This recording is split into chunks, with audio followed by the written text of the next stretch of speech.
Hello everyone, welcome back my YouTube channel. I hope आप सब अच्छे होंगे।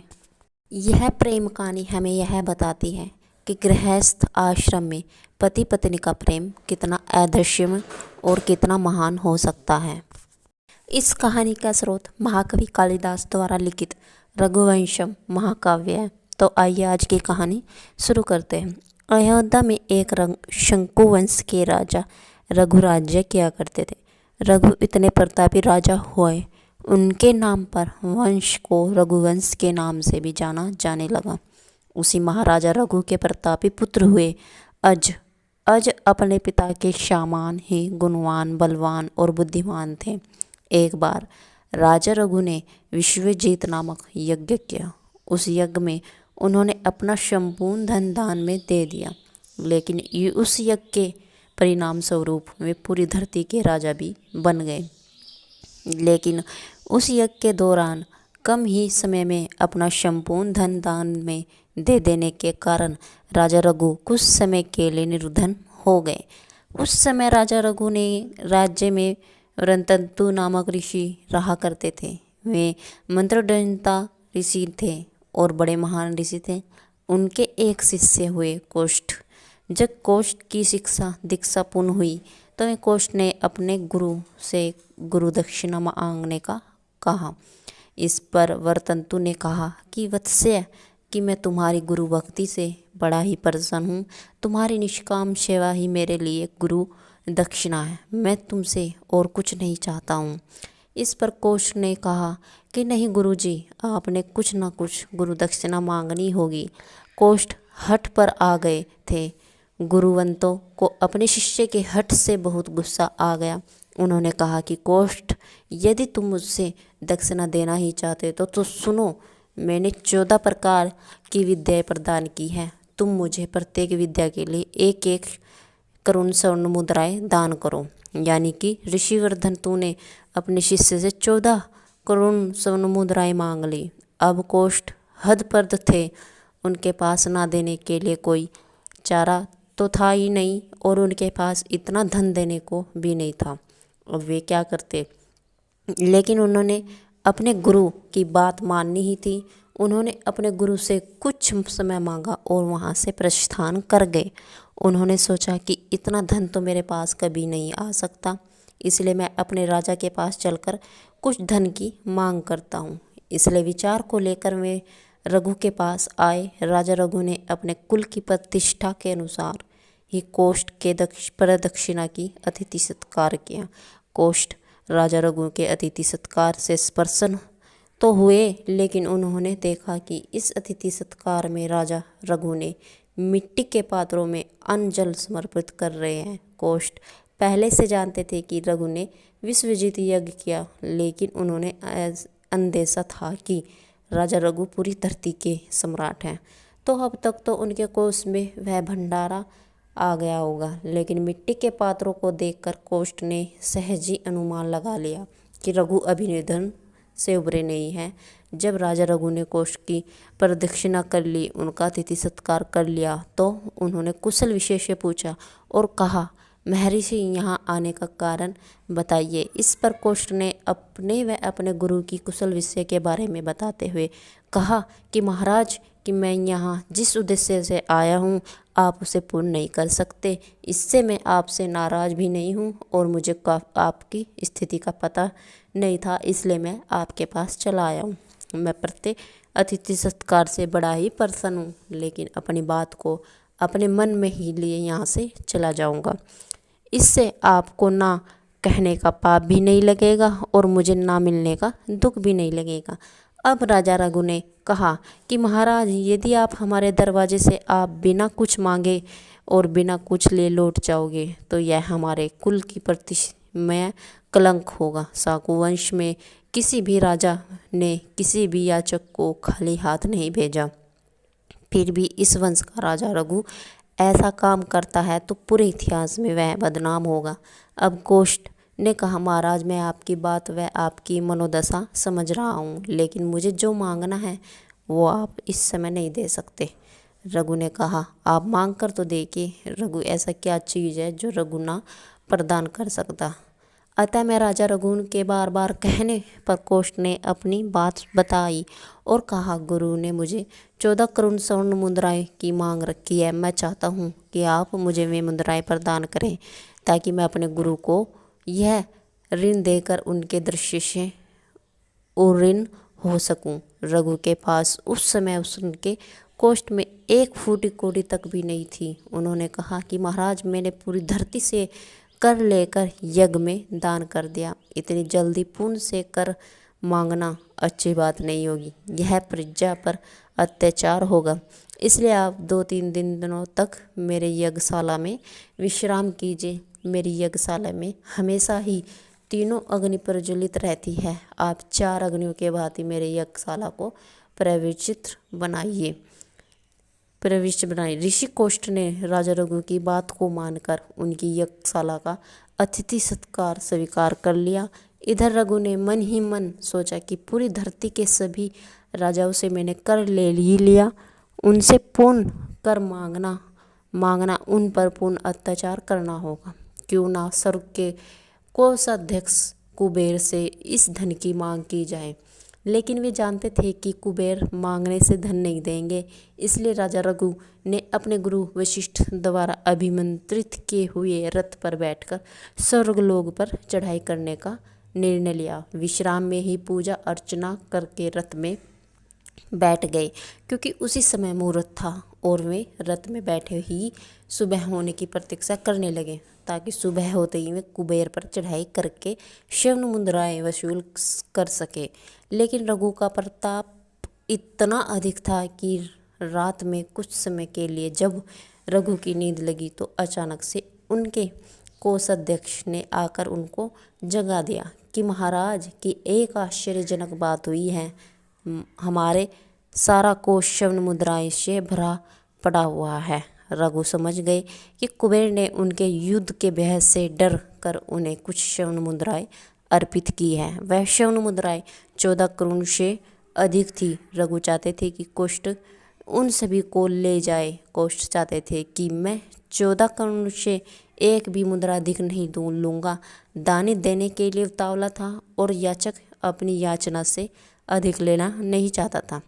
इस दृश्य को देखकर धरती ही क्या बल्कि 14 भवनों के लोगों ने यानी राजा रघु कोष्ठ के भरी भरी प्रशंसा की। कोष्ठ अपना मनचाहा दान लेकर अपने ऋषि के पास लौट आए। उसके बाद पृथ्वी के सम्राट राजा रघु अपने वैभव को प्राप्त करके धरती पर स्वर्ग के राजा आते ही शासन करने लगे और उनके पुत्र अज के कृत्य भी चारों दिशाओं में फैलने लगी। ठीक उसी समय विरुद्धवाज की इंदुमती का स्वयंवर रचा गया। धर्मराज चाहते थे कि अज भी उस स्वयंवर में पधारे, लेकिन उन्होंने सोचा कि अगर स्वयंवर का संदेश दिया जाएगा तो शायद रघु, जो कि चक्रवर्ती सम्राट है, वो मेरे यहाँ अपने पुत्र को ना भेजे। इसलिए विरुद्धराज ने अपने मंत्री को एक खास संदेश के साथ राजा रघु के पास भेजा। उस संदेश में विरुद्धराज ने कहा था कि महाराज, मैं चाहता हूँ कि आपका पुत्र मेरी बेटी के स्वयंवर में विशेष तौर पर विशेष अतिथि बनकर भाग ले। राजा रघु ने अपने पुत्र के सामने ये प्रस्ताव रखा तो अज ने इस बात को स्वीकार कर लिया, क्योंकि उनके कानों में भी उड़ते उड़ते ये खबर पड़ी थी कि इंदुमती इस धरती पर सबसे सुंदर स्त्री है। अज भी चाहते थे कि इंदुमती का विवाह इनके साथ ही हो, लेकिन यह स्वयंवर की शर्त थी। यहाँ पर 2 राजाओं के मन से विवाह नहीं होना था, यहाँ पर तो स्त्री अपना पति खुद चुनने वाली थी। अज अपनी पूरी सेना के साथ विरुद्धराज राज्य की तरफ प्रस्थान कर गए। चलते चलते शाम होने को आई, तब तक अज अपने सेना के साथ थकावट का अनुभव करने लगे। उन्होंने अपनी पूरी सेना के साथ नर्मला नदी के तट पर पड़ाव डाला। उस समय नर्मला नदी में एक जंगली हाथी स्नान कर रहा था। जब राजा के साथियों ने उसे देखा तो वो उनकी तरफ दौड़ा। पूरे सैनिक दल में भगदड़ मच गई।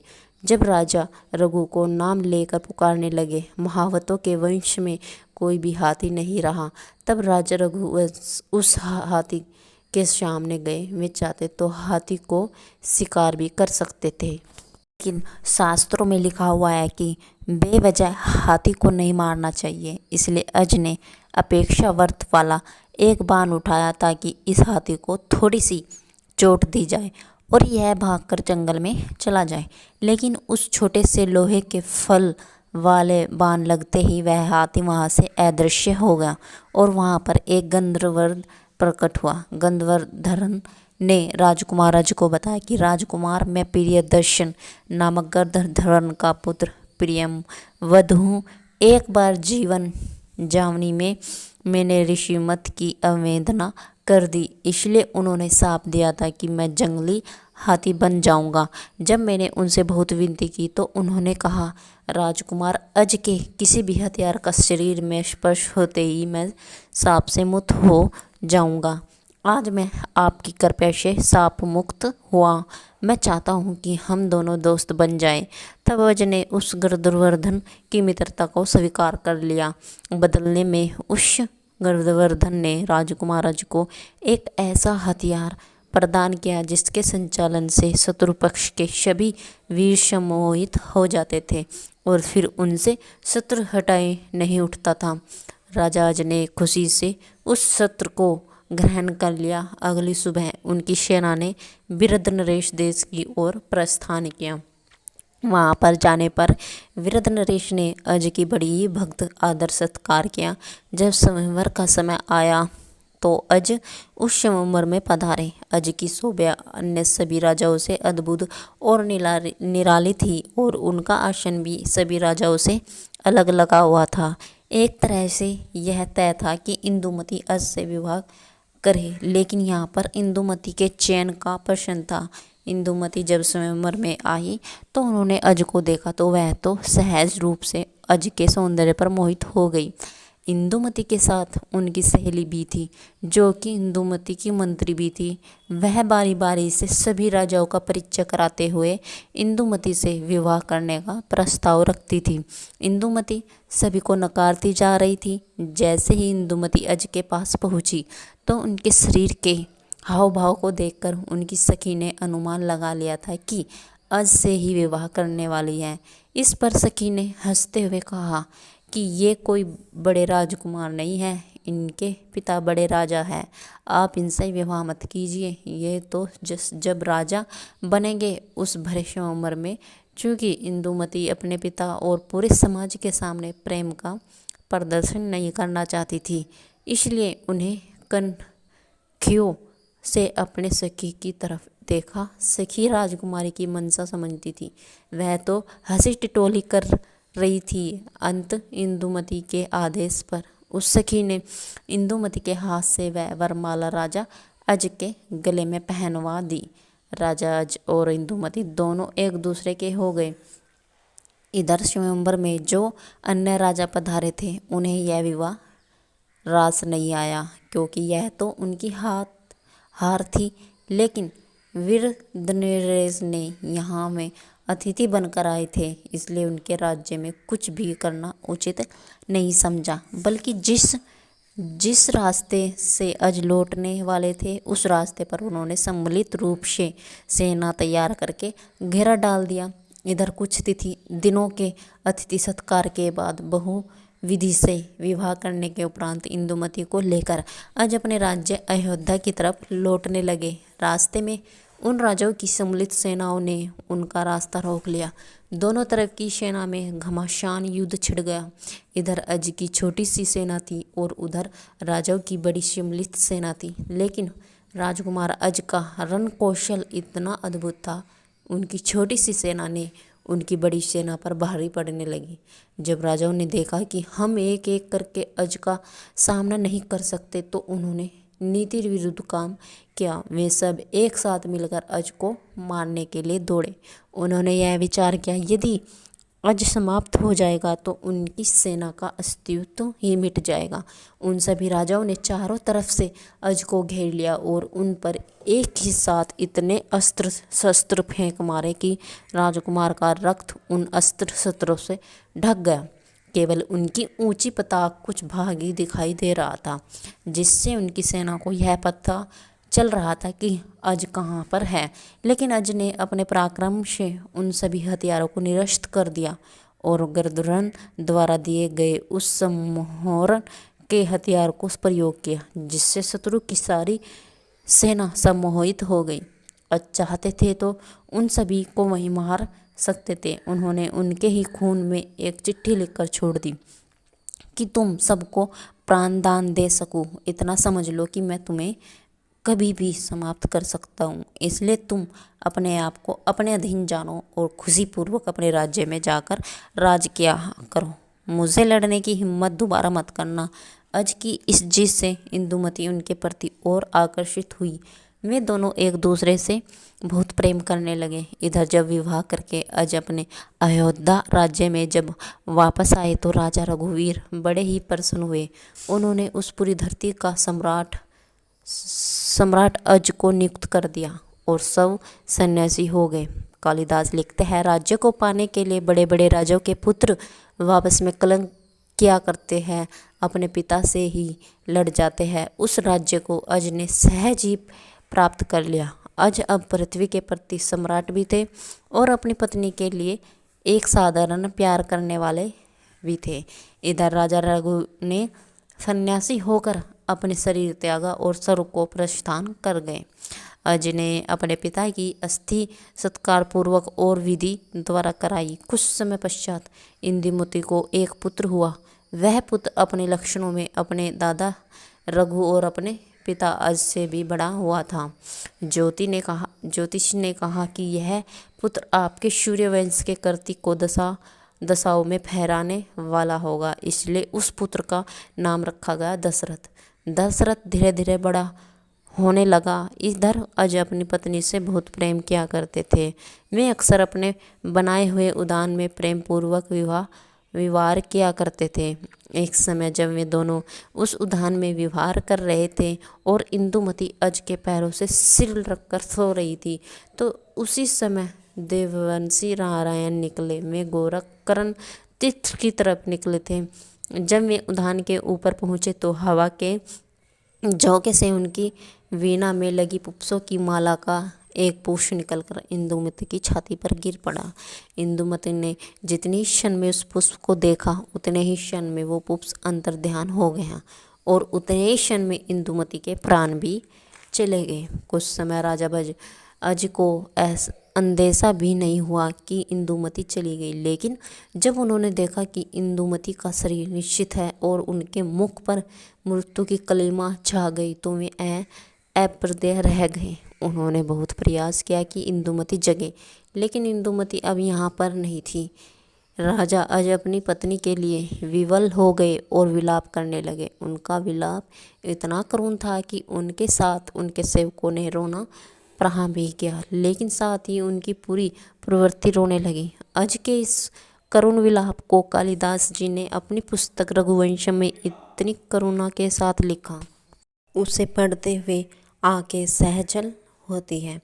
बाद में हिंदी के कवि नागार्जुन ने कालिदास के करुणाजनक शोक करते हुए लिखा है कि क्या उस समय अज रो रहे थे या कालिदास रो रहे थे, क्योंकि कालिदास ने अज के विलाप का वर्णन किया है। वह इतना सजीव है मानो कालिदास वहीं पर बैठकर अज को रोते हुए सुन रहे थे और लिख रहे थे। अज विलाप करते हुए सारे राज्य को भूल गए थे। उनका राज्य काज में मन ही नहीं लग रहा था और दशरथ इतने छोटे थे कि वे राज्य के संचालन नहीं कर सकते थे।